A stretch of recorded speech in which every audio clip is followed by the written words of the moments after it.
When I first set my sights on buying a piece of land, I wasn't thinking about luxury, grandeur, or even building right away.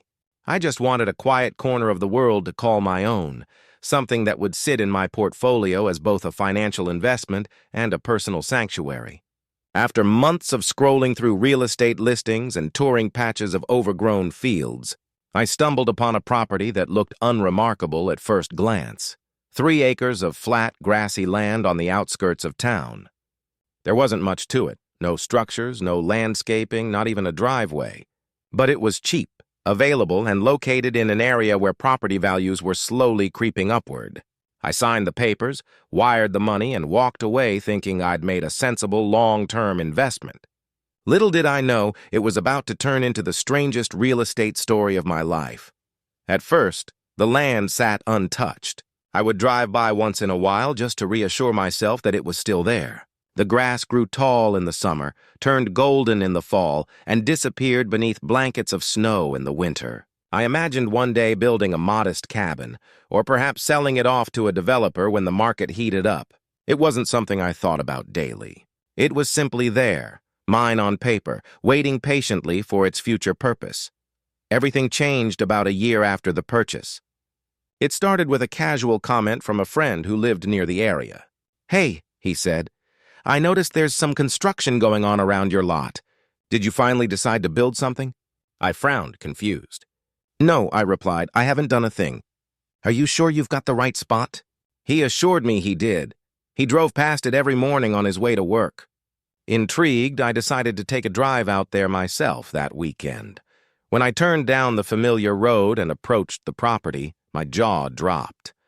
Where there had once been nothing but an empty field, there now stood the beginnings of a structure, concrete foundation poured. Framing already halfway done, construction equipment parked neatly on the edge of the lot. Workers bustled about in hard hats, carrying lumber and calling instructions. I pulled over stunned and stared at the site. This wasn't a simple shed or utility project. Whoever was building on my land was constructing a full-fledged house. I parked my car and walked up cautiously. One of the workers glanced at me but didn't say much, too busy hammering nails. I found the person who seemed to be supervising and asked what was going on.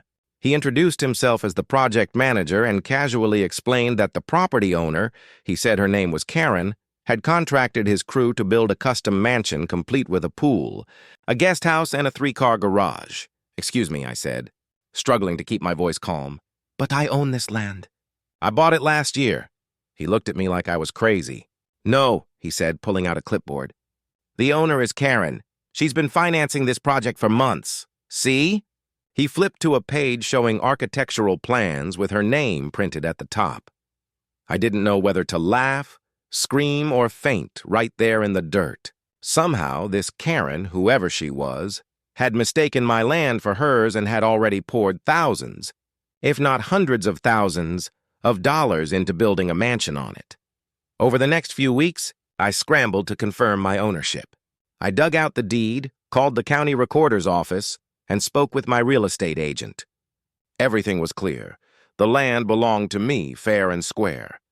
There was no mistake on my end. The error was entirely hers. I debated what to do. On one hand, I could confront her immediately, demand she stop construction, and threaten legal action. On the other, I couldn't help but be curious. How far was she willing to take this mistake? Was she really going to complete an entire mansion without realizing the land wasn't hers? So I waited. Months passed, and every time I drove by, the house grew larger and more impressive. First the walls, then the roof, then windows and doors. By summer, the pool was dug, tiled, and filled. Landscaping crews planted rows of trees and flowers along the edges. A driveway appeared, smooth and pristine, leading up to the grand entrance. It was surreal, watching someone else spend an absolute fortune developing my property while I hadn't lifted a finger. Finally, I decided to pay a visit when the house looked nearly finished. I pulled into the driveway one sunny afternoon and rang the doorbell. A woman in her late 40s opened the door. She had perfectly styled blonde hair, designer sunglasses perched on her head, and an air of entitlement radiating from her expression. "Yes?" she said, arching an eyebrow. "Hi," I replied, trying to keep my tone polite. My name is protagonist's name. I believe there's been a mistake. You've built this house on my land." For a split second, I saw panic flash across her face, but it was quickly replaced by indignation. "That's impossible," she said sharply. "This is my property. I've invested everything into it." I pulled the deed out of my folder and handed it to her. "I'm sorry, but as you can see, I legally own this parcel." "You must have built on the wrong lot." Her face turned red. She stammered something about speaking with her realtor, about double-checking, about how this wasn't possible. But the truth was undeniable. Karen had built an extravagant mansion and pool on land that didn't belong to her.